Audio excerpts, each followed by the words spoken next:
Je propose de finir cette séquence sur la recherche, la documentation et évidemment la question qui se pose, la protection, par deux communications. J'ai le plaisir d'abord d'accueillir Maya Kominko, directrice scientifique de la Fondation ALIF, fondation qui a été créée dans nos murs, dans la cours Khorsabad en 2017 et qui finance et pilote des programmes d'études et de protection du patrimoine en danger.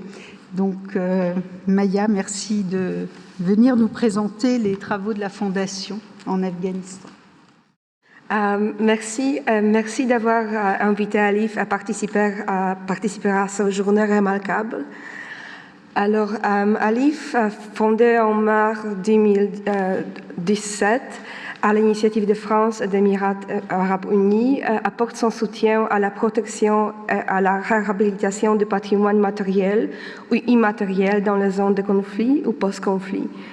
Basé à Genève, Alif est un partenariat public-privé à une fondation suisse avec le statut d'organisation internationale.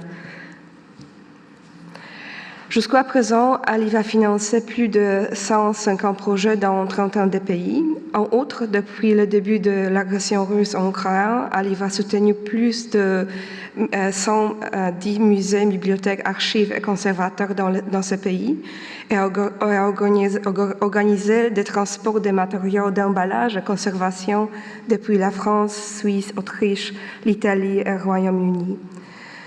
La Fondation offre des subventions à travers l'appel annuel à projets, des demandes de financement d'urgence et des plans d'action dédiés comme celui que nous avons actuellement en Ukraine.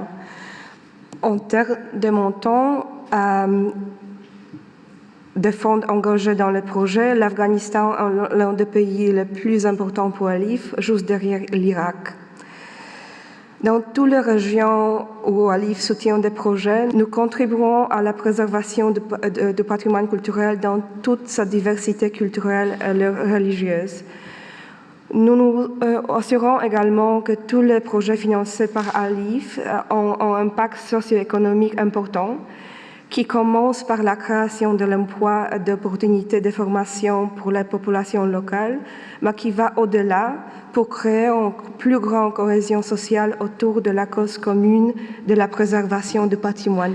Parce qu'Alif travaille dans les zones de conflit, post-conflit, ainsi que dans les zones politiquement instables, nous devons être flexibles dans notre approche. Nous comprenons que l'évolution dramatique de la situation nécessite souvent de modifier le travail prévu, de suspendre temporairement les activités, voire de réorienter les projets. Suite à l'événement dramatique de l'année dernière, Alif a évalué la situation en termes de potentiel pour la poursuite des travaux en Afghanistan. Après plusieurs discussions avec notre partenaire, dont beaucoup sont présents ici, un débat avec le comité scientifique d'Alif, le conseil de la Fondation a décidé de continuer à soutenir les projets dans le pays. Un facteur important dans cette décision a été la crise humanitaire croissante. En réponse, nous avons travaillé avec nos partenaires pour augmenter le soutien que nos projets apportent aux populations locales. Notamment, nous encourageons nos partenaires à donner des emplois aux femmes et beaucoup d'entre eux ont pu continuer à le faire. Maintenant, nous ne sommes pas en contact, nous n'interrogeons pas directement avec le gouvernement taliban. Le fait que quand même nous soyons en mesure de continuer à travailler en Afghanistan et de le faire, j'espère, avec quelque efficacité, témoigne de l'excellence de notre partenaire comme DAFA, mais aussi de la force des partenariats que nous avons. Dans ce qui suit, je vais donner brièvement des exemples de plusieurs projets qu'Alif soutient en Afghanistan qui illustrent la diversité et les défis de notre travail dans ce pays. Alors, depuis 2019, Alif a travaillé avec Turquoise Mountain, dont nous avons déjà entendu parler, une organisation britannique ayant des bureaux en Afghanistan, Myanmar et Jordanie. Leur modus operandi se concentre sur la relance des compétences traditionnelles, en soutenant l'enseignement des maîtres traditionnels et en donnant à la nouvelle génération la capacité de perpétuer et développer les arts et artisanats. ALIF a soutenu la formation à la fabrication d'instruments traditionnels, à la fabrication de carreaux décoratifs et tissage de tapis. Nous avons aussi travaillé avec Turquoise Mountain sur la réhabilitation de Murad Khani, un quartier d'architecture traditionnelle dont nous avons aussi entendu parler dans le centre de Kaboul. ALIF a financé la stabilisation et la réhabilitation de plusieurs bâtiments historiques, un processus qui a fourni une formation sur l'état des emplois à la population locale. Ce projet est maintenant terminé, mais en se basant sur le succès de sa méthodologie, ALIF est en discussion avec Turquoise Mountain pour soutenir potentiellement leurs activités à Bamiyan. Ce projet potentiel portera la conservation du caravansérail historique de Shashpul, mais aussi création de centres de tissage fournissant des emplois à la population locale Hazara. Depuis 2019, ALIF soutient la conservation du minaret de Jam, un des monuments les plus emblématiques d'Afghanistan, très probablement le dernier vestige de la capitale ghaurite de Firuzkoh, sur la montagne turquoise. Nous sommes très reconnaissants à ICONEM pour leur travail sur la documentation de ce site. L'objectif de ce projet, porté par l'UNESCO, est la préparation du plan de conservation et mise en œuvre d'activités de conservation les plus urgentes, afin d'assurer la stabilisation et la protection des monuments. Mais la province de Ghor, où se trouve Minaret, fait partie des provinces les plus pauvres d'Afghanistan.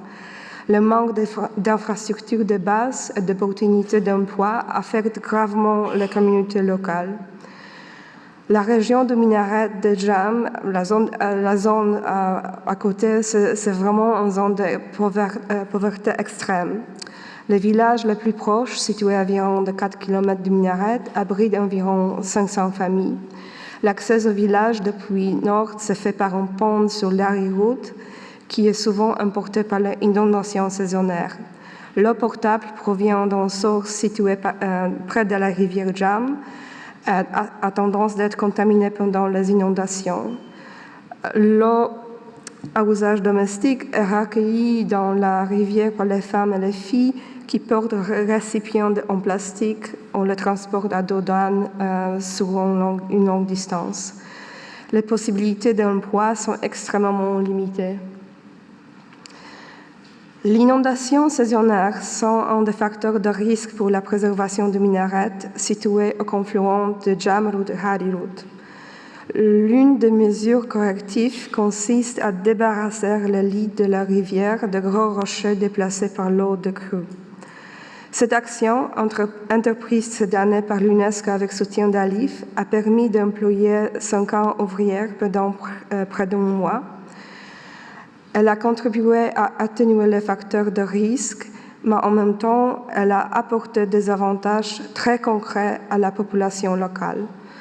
Dans le cadre de ce travail, le projet supervisé par l'organisation afghane HAFO a également construit un pont piétonnier qui facilite la communication avec le village.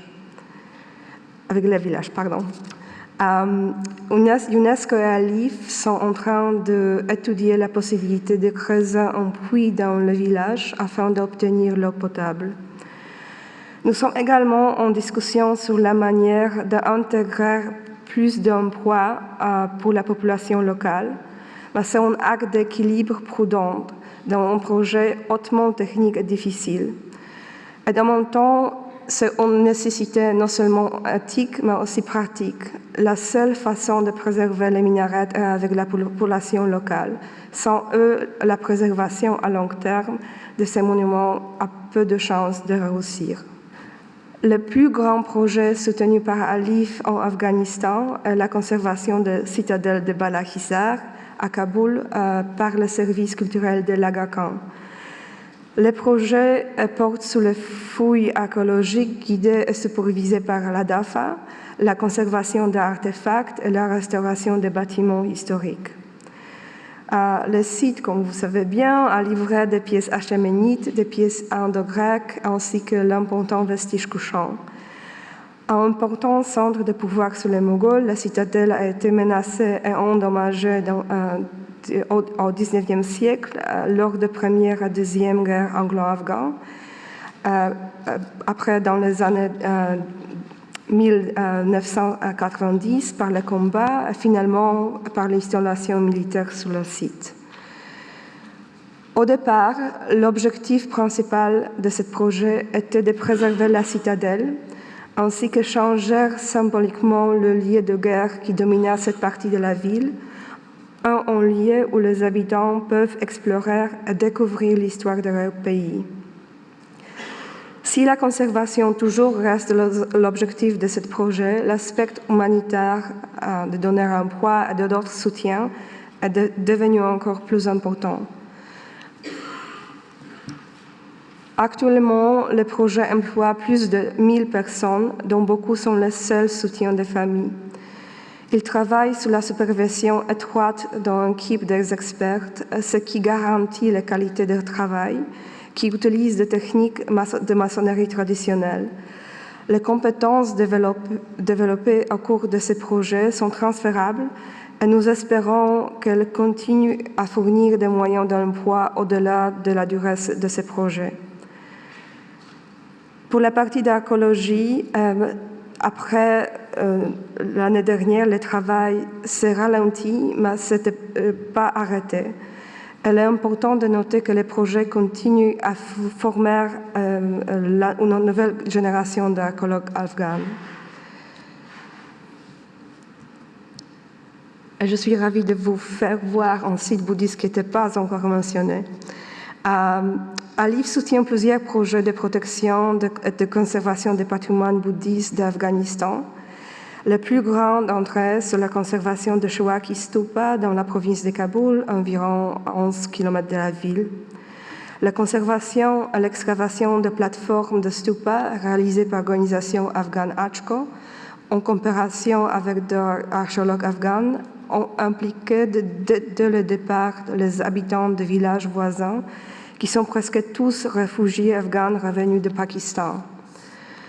Les stupas, points de repère local, centres d'activité, de formation et d'emploi, est devenu le signe tangible d'un lien entre les habitants du village, dont beaucoup sont nés au Pakistan, et l'histoire profonde de leur pays.